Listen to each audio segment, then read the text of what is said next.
Hello everyone and welcome to the Friday Walkthrough. I'm Cole Carmody alongside of Monte Spiller. It is week 4 of K-State's season. Week 3 did not go very hot for the Cats. We'll talk about that. We'll get into week 4's matchup with the Oklahoma Sooners. But first, make sure you're hitting that subscribe button on YouTube. Make sure you are subscribing to Go PowerCat. And now it is time for me to tell you that we are sponsored by the Part-Time Beverage Company. The first half is sponsored by Club Special. The second half is sponsored by Cape Cod.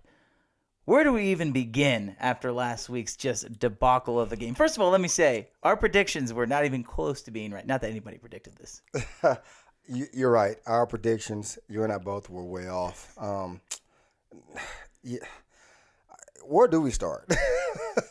I think the only place to start with, 10 points. I mean, it's hard to win a game no matter who you play when you only score 10 points. That's the big talking point around Manhattan this week. And Right. We had a press conference with Chris Kleiman on Tuesday, and he basically said, look, like, we've got to be better on offense, and we'll get down into some of that stuff. But I mean, I just felt like the offense, that's the biggest story to me this week ahead of the Oklahoma game. Yeah, watching the game, Saturday I felt like our offense was playing not to lose. And it's one of those things where they weren't explosive. Guys weren't trying to make the big plays. I'm not saying trying to make. They didn't have that same oomph about them. Mm-hmm. The offense looked stagnant. And the thing that stood out to me, the offensive line, especially in the run game, and we praised the offensive line coming into the season, and I know they still have the capability to be great, but Tulane's D-line controlled the line of scrimmage, and they bottled up Deuce. Yeah, that was a big part of the game. Yeah. I mean, and Chris Kleiman talked about that as well. It's like when you depend upon that offensive line and you can't get those explosive plays, it's hard to do much of anything. And we'll talk about Adrian Martinez. We'll talk about the play calling and stuff. But I think that's a good place to start with the offenses. I feel like they have to find a way to get that run game going because against Tulane, there was just absolutely nothing there. And I asked Cooper Beebe, we had a chance to talk. I said, you guys didn't rotate as much. That's something we've seen K-State do is they rotate linemen in a lot. They didn't do that. And I wonder if maybe that had an impact because it was so hot. I know KT Leviston was out there. He cramped up a little bit. Yeah. To me, you get fresh defensive linemen for Tulane rotating in and out. Mm-hmm. Offensive linemen, you don't get to rotate that much. I feel like when you're used to that had to have played a factor. Yeah, you're probably right. And it's one of those things, looking at the game, makes you wonder, going back to preparation of the week, did K-State see something on film that they thought they could take advantage of? They thought we had a better chance of being successful? And if so, when we did get to the game and we weren't successful, were there attempts to make modifications, make changes, make adjustments? And if so, were there adjustments made? And were they not successful? Because honestly, from the blind eye and from football eye, not a lot was successful. No, there was nothing. And I don't know if the heat played a part, but you would think a K-State coach team would be well conditioned, especially playing in Manhattan, knowing how Kansas well it can be. So I hate to think of that as a reason, but I don't know the answers to that. Yeah, I mean, it's at this point, you're just looking for answers, right? I'm sure K-State fans are doing the same thing, but I think it's important to go back and look at that game and use it as a learning tool because there's going to be games like that where K-State is not going to be able to do things offensively, and they just have to keep continuing to grind away. Look, we saw it against Missouri; it was kind of the same way. Yeah. They really weren't doing anything in the first half, and then they get a special teams play. And then they start to bust some long runs. Right. It felt like they never got that big play. And Chris Kleiman talked about it. Explosive plays are important. There was none of that against Tulane. Yeah, you're right. And me as a fan, and you said that, I was just waiting for an explosive play to happen, and waiting, and then halftime happened, and still waiting. And actually, right before half, the play to Kate Warner, it was a great throw, even better catch. But it was pressed, and it was something that we felt like if we did get any points at that point in the game, we were in trouble. Mm-hmm. And so, but the explosive plays never came. And when we did get a good play, a penalty hurt us, or a missed block, or a missed assignment. So it was just a negative day altogether for the offense. Let me ask you about this because in the first half, still very much a game, right? K-State, they're tied, 10-10, I believe, or it's 7-7, or K-State's up. Either way, it's a close game. Mm-hmm. And Daniel Green gets the interception right before halftime, takes it all the way down inside the red zone. K-State has an opportunity to score a touchdown. If they score a touchdown, they'll be up by 7. They get the ball coming back Instead, they kick a field goal. They're up 10-7 at halftime. This is what I can specifically remember watching the game in the press box, turning to Fitz and saying, if they score a touchdown, they can put this game away. Yeah. Well, they didn't score a touchdown. I'm curious, there was a shovel pass that was called. Then there was a play where Adrian Martinez kind of threw the ball away. If you're as a coach, as a former player, is there any temptation to forget trying to get, yards to get us closer to kick a field goal? Is there any thought that we're going to score a touchdown here no matter what? Yeah, I think you have to have that attitude. And I get you don't want to seem desperate, especially at a home game. You're the favorite team. But sometimes you got to do what you got to do. Trick play, reverse, something. You got to throw something out there to give the guys a spark, to give us a chance to get a lead. And I feel like that's, you have to have a sense of urgency about it. And you waited, and nothing happened. And so, yeah, absolutely. You have to find a way to kickstart the offense, because when you get the opportunity to go up by 7 and a half and then get the ball coming out, that's a game changer. And that's something you have to be aware of. And I'm not saying that they didn't attempt to, but it never happened. There was none of that creativity I felt like we'd been waiting for. Yeah. And you and I had talked, maybe they're trying to hold stuff back for Oklahoma. I don't necessarily know if in the second half of that game Colin Klein was trying to hold stuff back for Oklahoma. It was almost one of those things to where I felt like he was like, well, we didn't expect to have to run this play. Yeah. We didn't practice it. So now we're stuck with our base stuff. Yeah. And how do we figure it out? I mean, the shovel pass is something that, I think has worked great for teams in the past, but it didn't work on Saturday, right? It didn't work. We'll specifically talk about those third and fourth and short calls here in a minute. But, I mean, when things aren't working, you have to switch it up. And I'm not sure that there was much of that. It wasn't. And given the coaching staff credit, and I understand, a lot of times when you get good at doing what you do, and you don't deviate from what you do based on not having success right away. So on the flip side, I understand what Coach Klein and what Coach Klein was doing. You do you, and if they're good enough to stop you, kudos to them. But most teams have the attitude, we're better than you, we're going to do what we do, and we're going to be successful. Obviously, K-State didn't have success like we wanted to. Going into this week, who knows? I'm not sure what approach they'll take. We'll see. But it's one of those things where, yeah, you have to. I feel like in a game going into Oklahoma week, you can't lose to Tulane. But we did, and it is what it is. And it happened. So like I said before, we will see what happens moving forward. You just got to pick it up and move forward. Yeah. I think if you're K-State, that's what you got to do. But, I mean, again, it's important to use this, I feel like. And I feel like the coaches are going to learn just as much from this game as the players. I mean, you got to take a look in the mirror, too, and reflect and say, what did we do that we could have done better? Absolutely. And again, this is where I want to bring this up, that those third and fourth and short calls, very interesting, right? I mean, even it's easy to look back and say, hey, they should have done this, they shouldn't have done this. Yeah. But to me, I just feel like sometimes people make football too complicated. Yeah. It's 4th and 1, the very first fourth down K-State has. They quarterback sneak Adrian Martinez, he gets a first down. Yes. I want to say there was 2 or 3 other fourth downs that were 4th and 1 or 4th and 2, and they didn't do anything like that. They line up in the shotgun. They try and run the read option. They try and run the speed option, and it doesn't work. And to me, I feel like, hey, you got a first down on a quarterback sneak. Go back to it, yeah. Why would you not go back to it? A lot of variables play into that, and I get it. Like sometimes coaches outthink themselves, and coaches, in the football world, we understand, but coaches are very intelligent people, and like you said, they look at every aspect of the game. We had success on the 4th and 1 when Martinez QB sneaked the ball, but then I guarantee Missouri's coaches up in the box say, okay, this is 4th and 1 again. They're probably coming back to the quarterback sneak, so we're going to call this defense to stop it. I'm guaranteeing Colin probably saying, hey, they're going to line up for this way to stop it. We're going to counter it with this. It backfired. It's one of those things where you have to say sometimes we're going to beat you. And if you stop us here, good for you. But it comes to a point where our guys are better than yours.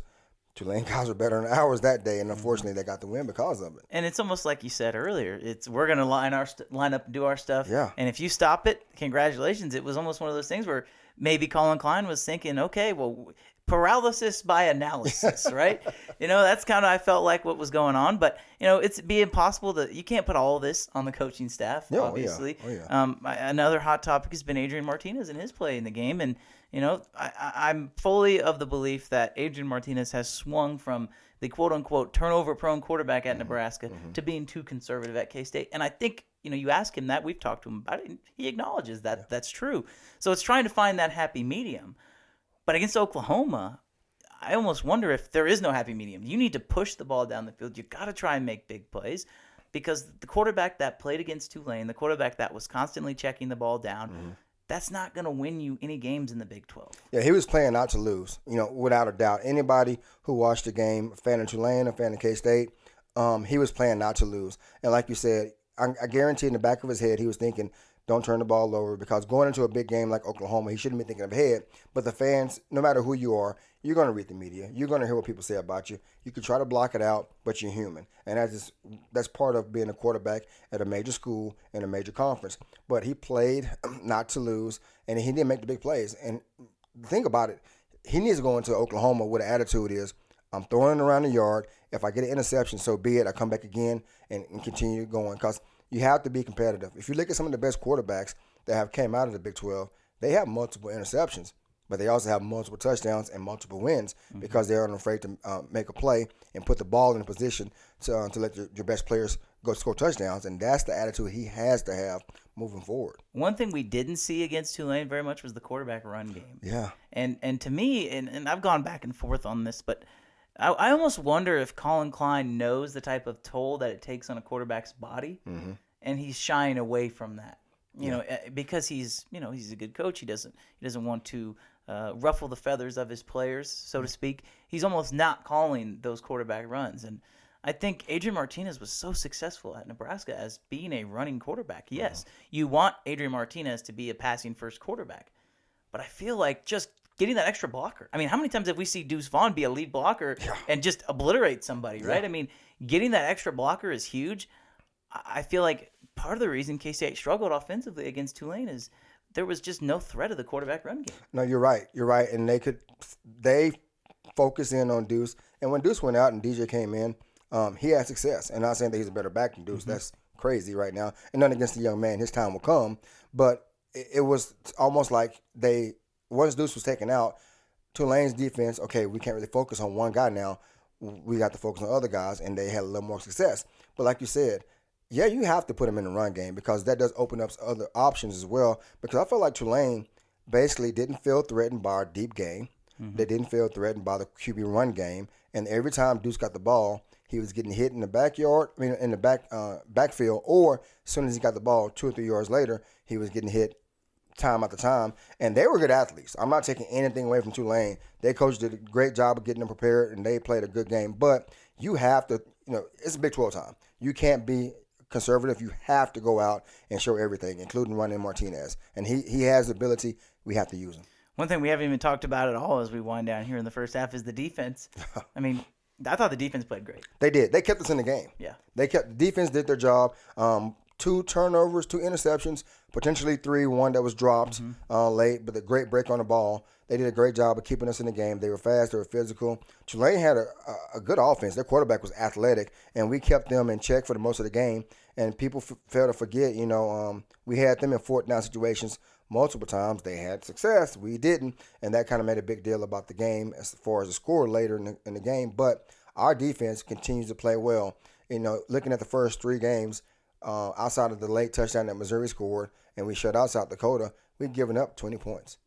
And Impressive. If you look at that, for a Division I school that played 3 quality opponents to give up 20 points total outside of the late score by Missouri, that's impressive. It is, and they're going to need that defense.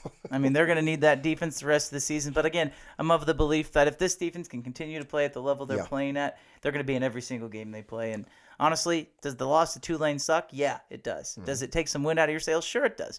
But if you go down at Oklahoma and you win, we're talking about a completely different team coming up the next time we talk about this K-State football team. That's going to do it for the first half. We'll talk more about that Oklahoma game in the second half, so stay tuned for that. We are sponsored by the Part Time Beverage Company, and we will be right back after this short break.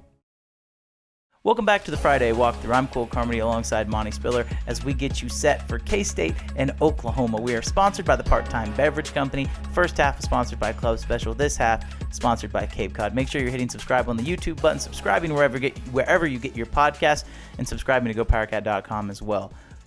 Oklahoma, K-State, Brent Venables faces his alma mater, your former coach. There's so many storylines for this game. It really stinks that both teams aren't 3-0. Yeah. But here we are, and it's going to be a great game. There's a lot to talk about, and we have a lot to get into, but I just want to start with this. What is this? This is a rivalry, right? It is. I hate using the word. I hate using the word hate. There's a hatred. Yeah. And there's a lot of things that go way back. When K-State wasn't good, Oklahoma was. Then we got good. And then with Bob Stoops being a coach here, then the head coach of Oklahoma, and now Brent Venables, there's a lot of storylines. So, yeah, there is, I would call it a rivalry. Absolutely, yeah. There's so many interchangeable, intertwisting things between K-State and Oklahoma. I think people people might not realize this. K-State is 4-6 in the last 10 games against Oklahoma. Uh-huh. 7 of the 10 games have been decided by 10 points or less. Yep. So for people who think this is going to be a blowout, no. I don't think this is going to be a blowout, first of all. 7 out of the last 10 games, it's come down to 10 points or less. That's 2 possessions. We could very well see that happen. And people, a lot of people, K-State fans might even be thinking this is going to be a blowout. And we've seen the blowout. How many times K-State went down there a few years ago? Was it like 51-0? Or yeah. Got absolutely destroyed. I mean, sure, that's possible. But I think this team is too talented for that. And this is going to be a good game. And there's just a lot to talk about. But I guess my question to you is, if you are inside of that locker room right now as a player, what is your message to the rest of the team? Well, they have a lot of leaders on the team, offense and defense, and a lot of guys that have been battle tested. And I think, honestly, it's not going to take a whole lot to get the current guys that we have on the team motivated. They're going to look within themselves, and then it's going to be a collective understanding. Hey, guys, we let one get away last week. It's a new week. It is what it is. We move forward. Now, here's the situation about this. You're on the road. And me as a player, I can tell you, a lot of teams, when you go on the road, it's nothing better than going to an opponent's field and beating them in front of their home crowd. Mm-hmm. So there's extra motivation. And then it's the Big 12 opener as well. And the fact that we're coming off a loss, there's pressure to get a win. But as a player, there's less pressure on you, in my opinion, as a player to play well in front of your home fans than on the road. And I've tended to notice that, myself included, I played a lot looser on the road than I did at home. So I think these guys are motivated. Yeah, they took a lot of negative press this past week because of the loss to Tulane, but I can almost guarantee these guys have been coached up hard, they're practicing hard, and they're ready to roll, and they're telling each other, hey, it's about us, nobody else, let's go get a win. To me, this is a game that tests the culture of Chris Klieman's team, because if they go in there, they don't even have to win. If they go in there and compete, and they're in it, and it's a less than 10-point game, like it very well could be, I think that says almost more about them than the loss to Tulane, if that makes sense, right? How they respond to this loss to me is everything, right? You're not going to win or lose the Big 12 championship with one game, right? No. At the end of the day, that's the goal. Do you want to talk about the pie in the sky and somehow making a college football playoff? Sure, that's every player's goal, is to win a championship, but you can still win a Big 12 championship. And if you lose this game, it doesn't take you out of that. All your goals are still in front of you. And even before you play the game, all the goals are still in front of you. So I think this is going to be a good game. But again, the defense, to me, I'm not worried about them. No. That's going to keep K-State in this game. Now, we'll talk about OU here in a second. They have some playmakers. But how do they go about fixing the offense? Because that, to me, is the big question mark. Honestly, and I wouldn't even say fix the offense. I understand what you're saying. Mm-hmm. But I think because the offense – They have the pieces in place, and it's just more of a mentality and an understanding of, this is what we have as far as talent. Now you guys have to go out and execute. I have no doubt that they've been coached up the right way and understand what they're capable of, but they have to understand this as well. You can't wait. Like I said, my coaches always tell me, you have to impose your will, and imposing your will starts on Sunday night, Monday morning, meetings, training table, getting treatment or whatnot, and preparing throughout the week. So come Saturday, when you are at the game and the game starts, you're ready, you're prepared on either physically and mentally, and you impose your will on Oklahoma. And I think our offense has to say, you know what? Our defense has been carrying us. It's our time to carry our weight and win this as a team. One thing we didn't see against Tulane very much was the RPO. No. We saw it quite a bit against Missouri. Mm-hmm. I feel like we're going to see some of that against Oklahoma. Yeah. I mean, maybe it's as simple as, Adrian, you know what? You got to look at one guy. Instead of looking at the whole defense, you look at one guy. Yep. You know what? If he comes down to defend the run, you throw it. Yep. If he stays back, you hand it off. Absolutely. Simplify everything. If they can do that, I mean, that's at the end of the day, we talked to Cade Warner about it. He said, you know what? Oklahoma, they run multiple defensive fronts. Mm-hmm. Brent Venables is still trying to figure out who he has. Yeah. It was a mass exodus after Lincoln Riley left. Mm-hmm. He's still trying to figure out what he has. So, yeah, he's going to play different guys. If you look at their depth chart, there's like 5 or 6 spots that have a starter and then another guy. It just shows you how many guys are playing right now. Yep. So if you're K-State, it almost feels like you can just open up your playbook. You can run whatever because you're not necessarily game planning for one specific defensive scheme. Absolutely, and that's an advantage for us. Oklahoma has a ton of talent, like Oklahoma always does. And like you mentioned, Coach Venables has several guys playing different spots. Some guys are starters, some guys aren't. They come off the bench. Some guys play more, and it works in our benefit because they haven't worked cohesively as a group for 3 games straight. There's been always different pieces moving around and seeing different offenses. So that helps us out as offense. And like you said, the RPO, whoever K-State decides to read, be it a linebacker, a nose tackle, an end, whoever it may be, whoever that guy is, more than likely is going to be a stud playing for him. So we don't even want to block him. Take him out the equation. Mm-hmm. You read him. If he comes down, you keep it. I mean, you give it. If he comes at you, you give it. And it's one of those things where you make his job easy so you can play fast. Less thinking, more plays. And I think K-State will do that. And on the flip side, too, Oklahoma defense flies to the ball, which works in our advantage because what do? When you get a team that flies to the ball, you run counters, you run screens, and we run great screens with Deuce. You get Deuce out in space, those guys over pursue, he can be out the gate and hopefully have a lot of big scores. So I like our chances against OU going in, and a lot of people don't look at the big picture, but we're going to be an underdog, but we're okay with that. Mm-hmm. Even if we would have won last Saturday, we still were going to be underdog. Yeah, so that doesn't change. Yeah, exactly. So yeah, Oklahoma has not been tested this year. No. And I would make the argument that K-State, the 3 teams that K-State have played, have prepared them for conference play. South Dakota is not they're an FCS team, but they're a solid FCS team, right? They're comparable to Nebraska. No, that's exactly where I'm going. Seriously, they're comparable to Nebraska. Yeah. I mean, that game against Nebraska that Oklahoma had was pitiful. It was. Nebraska is so bad, and they are. They didn't get pushed at all. No. And they played UTEP as well, and I love Dana Dimmel, Dana's K-State my guy, yep, but yep. They're not on the same level they're not on the same level as Missouri. They're not on the same level as Tulane. No. K-State has prepared the schedule they have in the non-conference was actually prepared them for this. I don't think that Oklahoma is going to see the speed that K-State has. Yeah. They definitely have not seen the physicality of the defense. You're correct. That's the biggest thing. Oklahoma has scored a lot of points against subpar defenses. They have not seen the physicality that Kobe Savage, that Daniel Green, that Josh Hayes, that Felix Udike-Uzomah, the list goes on. They have not seen the physicality. So, to me, if K-State comes out and they can hold Oklahoma scoreless for the first few minutes of the game, that's going to set a tone. Absolutely, and I can guarantee, and I can speak for the whole team, especially for the defense, I know our guys are not intimidated by Oklahoma. I know they've been there, done that, and a lot of people say, OU. Our guys are like, okay, yeah, fine, or whatever. Another team, they're good, but we're not intimidated by them. And our guys are going to have the attitude is, okay, we took a loss. This is us. We're going to be physical. We're going to hit you every play. And then when you get up, we're going to hit you again and again. And at the end of the day, hopefully we come out on top. But I like our chances. It's amazing because everybody's going to think that this is going to be a low-scoring game. If K-State's going to stay in this game, people are going to say, they got to hold them to 21 points and, they'll win 24-21. But it honestly would not shock me if this is a 31-35 game, if somehow this game gets higher scoring than people think, because again, Chris Kleiman said this after the game. The defense on Saturday was good. That day, they needed to be great. Yes. Guess what? On Saturday, K-State's going to run into some adversity. They might give up more points than they normally do. So what? Guess what? It's up to the offense to step up. Because, against Tulane, it was one of those things where nobody was really stepping up. The defense was good, sure.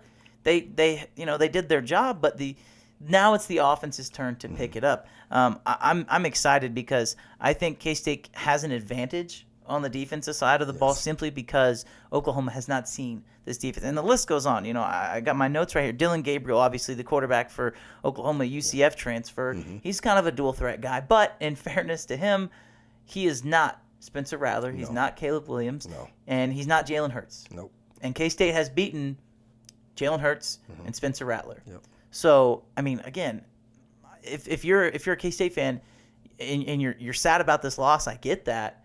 But this is going to be a game that people are not going to see coming simply because of the bias of last week. I think everything K-State has is still in front of them. And I think it's good for us, too. The time slot is perfect, in my opinion. 7 o'clock, night game in Norman, and it's going to be a great environment. And, it's on Fox, and it's one of those things where our guys understand the opportunity in front of them, and it's one of, and with the win, everything that's happened at this point is forgotten. And then moving forward into the Big 12, and like you said, once again, we saw the Big 12 on the road. Goodness knows how many years this is in a row. But we can get a win. But I think our guys go in and play the game they can, even if it's a close win. 3 points, 7 points. A win is a win, and that will basically reset the attitude of the team and hopefully reset the attitude of a lot of fans as well to understand the season's not over. It's not how you start. It's how you finish. And there's a lot of season to go. And it is, and you're right. It starts against Oklahoma. We talked about Dylan Gabriel. His main target, Marvin Mims. This is crazy. Leading receiver as a freshman, leading receiver as a sophomore. He is back as a junior, and he is their big playmaker. Oh, yeah. If K-State wants to win this game, they've got to find a way to control him. But again, that plays into K-State's advantage because we know how good the cornerbacks are for K-State. And so, again, I think playing Missouri earlier in the season against those kind of playmakers has prepared them for this because as much as we want to talk about how bad Missouri was, they might have one of the best receiving corps in the country. And Oklahoma, you throw in Drake Stoops, another one of those guys who's been there for forever. Yep. They have some weapons at the receiver position, but you could make an argument that maybe Missouri's receiving corps is even better.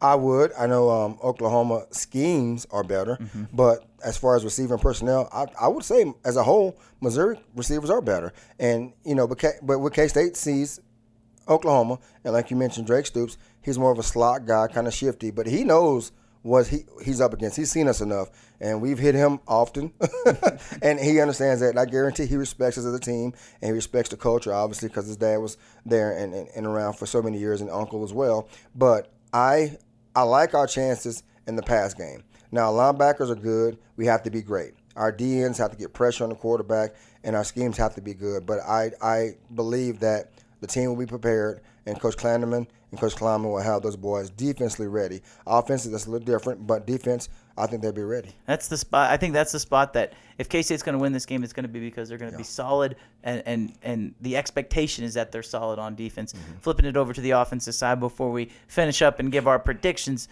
for the K-State Wildcats and the Oklahoma Sooners. Offensively, is this the game where Adrian Martinez comes out of his shell and becomes the quarterback that everybody thinks he can be? I hope so. I hope so. We will see. But I think, I know he understands this game can determine his future moving forward. And when I say about that, it can catapult him into one of the better quarterbacks in the Big 12 and continue to get better around a team that's established, or it could also just set him back another week with people saying, same old Adrian from Nebraska, this and that. And people are going to call for the Rubley kid, which pump your brakes, guys. Redshirt freshman. Exactly, pump your brakes.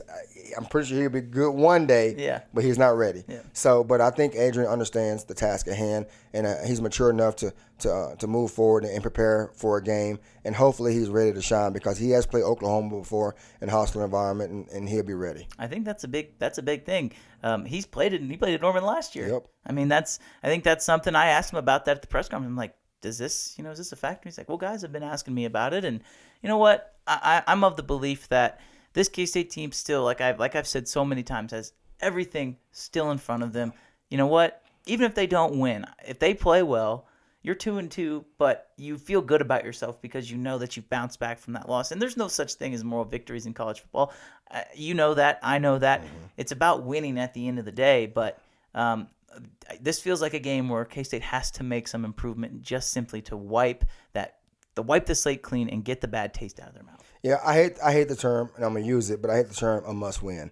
But it is almost a must-win because it's early, and it won't dictate our whole season, but a win this weekend is so significant for so many reasons. So hopefully we can get it together and be ready to play. But it's an important win. It's huge. It's an important game. Yeah. It is massive, and it'll be fun. Like you mentioned, 7:00 on Fox, primetime kickoff. I doubt they're going to be in alternate uniforms. I can almost guarantee that will not happen. So it'll be fun to watch. It'll be a great game. Now for our predictions, I'll let you go first on this one. All right. You mentioned 24-21, I believe, earlier. I was leaning towards 28-21 Cats. That's it. That's what you got? That's it. All right, you're picking K-State to win. I as much as I want to pick K-State to win because I think that they have a very good chance, yeah. I think they're going to be in it right to the end. And I don't think, put it this way, if K-State loses, I don't think it's going to be because anything they do. I'll give the advantage to Oklahoma simply because they are at home. They're a good team. And they're a very good team, number 6 in the country. So I'll say Oklahoma. You said 28-21 K-State. Yes. I'll say Oklahoma 31-28. Like I said, I think it'll be a good game, and I could even see potential overtime, something like that. The spread is 13. We both are in agreement that K-State covers. Yes. I think it's going to be a really close game. So either way, it'll be fun. Thanks, everybody, for tuning in to the Friday Walkthrough. I'm Cole Carmody. That's Monte Spiller, sponsored by the Part-Time Beverage Company. Make sure you're hitting subscribe on YouTube and everywhere you're going to get your podcast, as well as at GoPowerCat.com. I'll be in Norman. He'll be watching the game. Yep. It'll be fun. Make sure you're tuning in on Saturday night, and we will talk to you next Friday.